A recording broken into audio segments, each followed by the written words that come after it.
Supreme court میں ایک case کی ہیئرنگ کے دوران جس میں کہ ویڈیو لنک پہ عمران خان صاحب بھی شامل تھے، تو سپریم کورٹ کے ججز نے عمران خان صاحب کو کہا کہ آپ جو باتیں کر رہے ہیں اس سے لگ رہا ہے کہ حالات بڑے سنگین ہیں، تو آپ کو سیاسی قوتوں سے بات چیت کرنی چاہیے۔ تو انہوں نے کہا ہم فارم 47 والوں سے بات نہیں کریں گے۔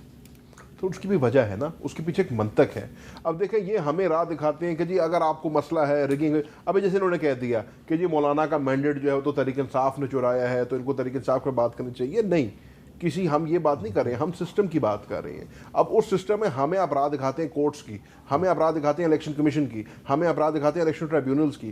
حال یہ ہے کہ آپ الیکشن ٹریبیونل بنانے کو تیار ہی کوئی نہیں ہے۔ لاہور ہائی کورٹ کے چیف جسٹس صاحب نے آپ کو نام دے دیے، یہاں تک کہ انہوں نے یہ کہہ دیا تھا کہ اگر 7 دن کے اندر آپ نہیں ان کو اپوائنٹ کریں گے تو وہ اپوائنٹڈ تصور کیے جائیں گے۔ آپ نے جو ہے آرڈیننس لے آئے ہیں، وہ 7 دن کے اندر اچانک آرڈیننس آ گیا۔ اب آپ کو جو ہے ریٹائرڈ ججز کی ضرورت پڑ گئی۔ پہلے فارم 47 والے ایم این اے کے ساتھ آپ نے حکومت بنائی ہے، اب آپ فارم 47 والے ججوں کے ساتھ اپنے فیصلے لینا چاہ رہے ہیں۔ یہ تو زیادتی ہے، فارم 47 کے جج بھی بنا دیے آپ نے۔ سر ریٹائرڈ جج، جب دیکھیں سمپل سی بات ہے نا، اس کے اچھا آپ ریٹائرڈ ججوں کو فارم 47 والے جج کہہ رہے ہیں؟ سر عرض یہ ہے کہ جب حاضر سروس جج موجود ہے، جب چیف جسٹس صاحب آپ کو جج دینے کو تیار ہیں، وہ کہہ رہے ہیں کہ میرے پاس جج موجود ہے۔ ہاں اگر چیف جسٹس صاحب کہتے ہیں کہ میں جج اسپیئر نہیں کر سکتا تو پھر آپ کرتے بات منطق بنتا تھا۔ جب حاضر سروس جج موجود ہیں، چیف جسٹس صاحب آپ کو 6 ججوں کے نام دے رہے ہیں کہ یار یہ میں نے جج آپ کو دیے ہیں، ان ججز کو ٹریبیونلز پہ لگائیں، ٹریبیونل میں فیصلے کریں، تو پھر آپ کے پاس کیا منطق ہے ان ججوں کو نہ لگائیں؟ جی بلال صاحب، پہلے تو ہم سن رہے تھے فارم 47 کے ایم این اے، اب زین قریشی صاحب نے فارم 47 کے ججوں کی اصطلاح بھی استعمال کیا، یعنی شکر ہے ریٹائرڈ ججوں کو کہہ رہے ہیں۔ جی امین ویر صاحب، چلیں یہ تو ان کی ایک رائے ہے۔ میں بات کرنا چاہوں گا اس حوالے سے جو انہوں نے بات کی ڈائلاگ کے بارے میں کہ دکھانے کے دانت کچھ اور ہیں، کھانے کے دانت کچھ اور ہیں۔ دیکھیے پچھلے 5-6 سال میں آپ مجھ سے بہتر یہ ٹریک ریکارڈ نکال سکیں گے کہ پچھلے 2-3 دہائیوں میں سیاسی لیڈرز جو رہے ہیں، جو جماعتوں کے لیڈرز ہیں، مولانا فضل الرحمان صاحب ہیں، نواز شریف صاحب ہماری پارٹی کے قائد ہیں، زرداری صاحب ہیں، عمران خان اپنی پارٹی کے ایک سربراہ ہیں اور میجر پارٹی ہے۔ آپ کو باقی 3 لیڈرز کے، نواز شریف صاحب، زرداری صاحب، مولانا فضل الرحمان صاحب کے کسی نہ کسی موقع پہ پھر بھی کوئی ایسے بیانات نظر آئیں گے جہاں پہ وہ کہیں گے کہ ملک کے مسائل کے لیے بات چیت ہونی چاہیے، لوگوں کو اکٹھے ہونا چاہیے، اس طرح کی باتیں اکثر آئیں گی۔ آپ کو عمران خان کا اس طرح کا بیان ہی نہیں ملے گا۔ وہ شخص جب وزیر اعظم تھا اور جب بالا کوٹ کا حملہ ہوا تھا تو تب بھی اس بریفنگ کے اندر جو آرمڈ فورسز کے سربراہان دے رہے تھے، جس میں اپوزیشن لیڈر شہباز شریف صاحب بھی موجود تھے، اس میں وہ صرف اس وجہ سے چل کے نہیں آئے، 7 کمرے میں بیٹھے ہوئے تھے کہ ان کی ایگو نے ان کو اجازت نہیں دی۔ 16 ماہ کی حکومت کے درمیان بھی جب اس کشیدہ ماحول میں بھی جب الیکشنز کے اوپر ڈائلاگ کے لیے 2 ٹیمیں تشکیل دے دی گئیں تو عمران خان نے اس وقت بھی ہاتھ کھینچا۔ آج بھی بیانات اس طرح کے آ رہے ہیں۔ دیکھیے حکومت نے، شہباز شریف صاحب نے وزیر اعظم بنتے ہی جو تقریر کی اس میں انہوں نے مفاہمت کی بات کی، ہاتھ بڑھایا، مگر اگر آپ کی طرف سے یہ بیانات بار بار اس طرح کہیں گے ہم نے ان سے کیا بات کرنی ہے، ہم نے ان 3 جماعتوں، تو آپ کا کیا خیال ہے کہ بار بار حکومت آپ کے پاس آتی رہے گی؟ حکومت اپنا کام کرے گی۔ دیکھیے اور یہ تجربہ جتنا عمران خان کے ساتھ ہو چکا ہے، جتنی کوششیں عمران خان کے ساتھ ہو چکی ہیں پی ڈی ایم کی الائنس کے ٹائم پہ ووٹ آف نو کانفیڈنس کے بعد، میرا نہیں خیال کسی اور شخص کے ساتھ اتنی کوششیں ہوئی ہوں گی، اور اس شخص نے بار بار پروو کیا ہے کہ وہ اس کے قابل شاید نہیں ہے۔ آج پھر بھی ہم سمجھتے ہیں، بیکاز یہ معاملہ ذاتیات کا نہیں ہے، کہ سیاسی جماعتیں جن کی نمائندگی ہے، جن کو لوگ ووٹ ڈالتے ہیں، وہ آپس میں بات چیت کریں گی تو ہی معاملات بہتر چلیں گے۔ مگر آج جب ہم یہ مفاہمت کی بات کہیں تھوڑی آگے چلتی ہے تو ان کی نمائندے زین صاحب میرے خیال سے پھر بھی ان کی جماعت میں انہوں نے ایک مناسب بات کی، آپ نے آگے سے خود ہی کہہ دیا کہ سپریم کورٹ میں تو عمران خان نے کہا ہم ان سے بات نہیں کریں گے۔ تو دیکھیے ان کی جماعت میں ایسے سوچ رکھنے والے لوگ ہیں، مگر وہ لوگ دے ڈونٹ پریویل، یہ ہم نے بار بار دیکھا ہے۔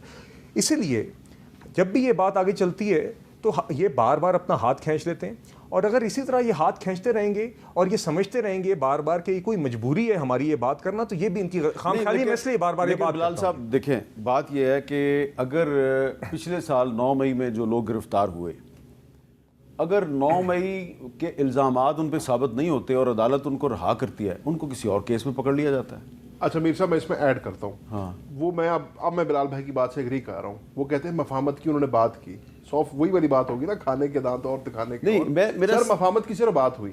وزیر اعظم پاکستان نے اسی تقریر میں جس کا یہ حوالہ دے رہے ہیں، انہوں نے فلور آف دا ہاؤس پہ کہا تھا کہ وہ لوگ جن کے اوپر 9 مئی میں کوئی چیز ثابت نہیں ہوئی، آپ نے کہا جی فیشل ریکگنیشن سافٹ ویئر استعمال کیا گیا، جیو فینسنگ کی گئی، شواہد اکٹھے کیے گئے، CCTV فوٹیج موجود ہے۔ آج 1 سال گزر گیا ہے، جن کے اوپر آپ کو شواہد نہیں ملے،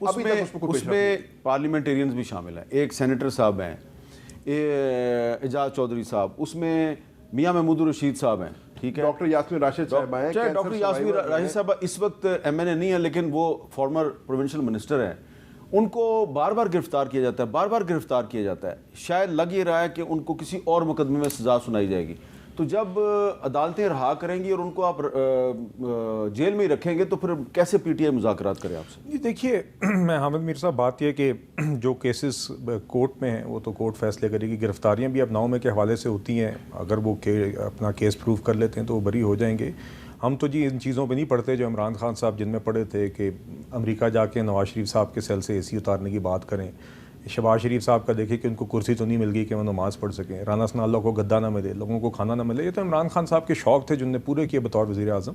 تو دیکھیے اس لیے اگر آپ بات کریں گے کہ ایم این ایز کو, پارلیمنٹیرینس کو اریسٹ کرنا, تو ہماری ایک لمبی قطار ہے جس سے آپ 18 کے بعد سے آپ واقف ہیں. لیکن یہ کب ختم ہوگی؟ مگر دیکھیے میرا خیال ہے کہ آپ احسن اقبال کو ایک ناروال اسپورٹس کمپلیکس کے کیس کو 9 مئی کی کیسز کے ساتھ یہ ایکویولنس بنتی نہیں ہے معذرت کے ساتھ. تو اسی لیے میں ہرگز یہ نہیں کہوں گا کہ کوئی بھی شخص جو بے گناہ ہے اس کو رہنا چاہیے اندر, مگر یہ ایکویولنس بھی ہمیں نہیں بنانی چاہیے. دیکھیے میں آپ سے یہ کہتا ہوں کہ اگر آپ یہ سمجھتے ہیں کہ ڈائلاگ کا مطلب یہ ہے کہ آپ کے سارے کیسز ختم ہو جائیں اور آپ اچانک باہر آ جائیں اور آپ کی مرضی سے, جس طرح پھر اسمبلی میں یہ باتیں کرتے ہیں کہ جی جو سیٹیں ہم سمجھتے ہیں ہماری بنتی ہیں ہم ہی سارے دے دیں, ہمیں جیل سے باہر نکالتے ہیں پھر بات کرتے ہیں. یہ طریقہ کار ختم کرنے کی تو بات نہیں کر رہے. دیکھیے ہم یہ کہہ رہے ہیں کیسز چلائیں اور جو میرٹ پہ فیصلہ ہے وہ کریں. ہم یہ کہہ رہے ہیں کہ الیکشن ٹریبیونل بنائیں, جو میرٹ پہ فیصلہ ہے وہ کریں. آپ سے کیسز ختم کرنے کی تو بات کر ہی نہیں رہے. وہ کورٹس آگے معاملات لے کے چل رہے ہیں, وہ چلتے رہیں گے. باقی دیکھیے جہاں تک بات ہے سیاسی ڈائلاگ کی, اب آپ دیکھیے اس وقت بھی میں نے آپ کو مثال دی اپوزیشن کے وقت میں آر ٹی ایس ڈاؤن جب ہوا تھا تو اس کے بعد ہمیں تو فارم 45 ملے تک نہیں تھے, اور اس کے بعد بھی اس اسمبلی میں آئے, اس اسمبلی کا حصہ بنے, اس اسمبلی کے اندر اس اسمبلی کو تسلیم کیا اور اس میں آگے لے کے چلے. اسی اسمبلی میں پھر ایک successful vote of no confidence لے کے آئے, گرفتاریوں کے باوجود. شہباز شریف صاحب پروڈکشن آرڈر پہ لیڈر آف اپوزیشن آتے رہے. تو دیکھیے اگر آپ کا کوئی جمہوری رویہ تو یہی طریقہ کار ہے. دوسری بات میں ذرا ایک چیز ایڈریس کرنا چاہوں گا آپ کی اجازت سے, جو انہوں نے علی امین گڈھا پور صاحب کے بارے میں بات کی. مجھے کبھی کبھی جی ان پہ معذرت کے ساتھ ترس آتا ہے, بیکاز حکومت کے آغاز میں ان کا رویہ ریلیٹیولی میچور تھا. میں شوز پہ جا کے یہ بات کرتا رہا. اسمگلنگ کے اوپر میں ایک میٹنگ میں موجود تھا, ایپیکس کمیٹی کی میٹنگ ہوئی, اس میں انہوں نے اپنا موقف پیش کیا, پرائم منسٹر نے اپنا کیا, سی ایمز نے اپنا کیا, اور ایک سنجیدہ کا گفتگو ایک اہم ایشو پہ ہوئی. پھر اچانک جس طرح آپ نے کہا, انہوں نے کہا جی کے پی گورنر کو میں کے پی آئی سے نکال دوں گا, اسلام آباد پہ میں چڑھائی کر دوں گا. لیکن دیکھیں نا ان سے کچھ وعدے کیے گئے تھے, ان سے کہا گیا جی چیف سیکرٹری بدل دیں گے, آئی جی بدل دیں گے, نہیں بدلتے آپ. نہیں میر صاحب میری گزارش سنیں, اب میں آپ کو مثال دیتا ہوں. نیٹ ہائیڈل پروفٹس کی بات کرتے ہیں اس ایشو کی, وہ ایشو تب کا ایک انسٹیٹیوشنل اور صوبے اور وفاق کے بیچ میں ایشو چل رہا ہے جب ان کی دونوں جگہوں پہ حکومتیں تھی, تب بھی وہ مسئلہ حل نہیں ہو سکا. یہ ایک ڈائلاگ ہے, دیگر چیزیں کے اوپر آپ کی ڈس ایگریمنٹس ہوتی ہیں. ہماری اپنی جماعت کی 2 حکومتوں کے اندر ایک معاملات ریاستی چلتے رہتے ہیں. اس کا مطلب یہ تو نہیں ہے کہ آپ کہیں کہ میں اسلام آباد پہ چڑھائی کر دوں گا, میں پیسکو کا ٹیبل کو نہیں, مگر میری ڈائلاگ انگیج بھی تو ہونا چاہیے. اس کا حل یہ تو نہیں ہے کہ اگر آپ کو ان کی بات نہ گزرے تو آپ کو ایسے میٹنگ میں allow me to complete the point. میں صرف اتنا کہنا چاہ رہا ہوں کہ میرا خیال ہے کہ ان معاملات کے میرٹس کے ساتھ علی امین گڈھا پور صاحب کے رویے کا کوئی تعلق نہیں ہے. جب بھی وہ تھوڑے سے مناسب ہوتے ہیں, ان کی جماعت سے ان کو پریشر آتا ہے, he starts playing to the gallery. اب آپ نے دیکھا ریسنٹلی پھر ایک خوشائن ڈیولپمنٹ ہوئی کہ وہ منسٹر آف پاور اور انٹیریئر منسٹر کے ساتھ بیٹھے. یہ خوشائن بات ہے, یہی طریقہ کار مناسب ہے. یہی طریقہ کار اگر آپ ایگزیکٹو میں بھی ڈائلاگ میں رکھیں گے اور پارلیمان کے اندر رکھیں گے, اسی طریقے سے سارے معاملات کے اوپر بات آگے چل سکتی ہے, جو ان کے لیے بھی اہم ہے, جو ہمارے لیے اہم ہے, اور جو عوام سمجھتی ہے کہ ہم سب کو ڈسکس کرتے ہوئے اور ان کا حل ڈھونڈتے ہوئے نظر آنا چاہیے.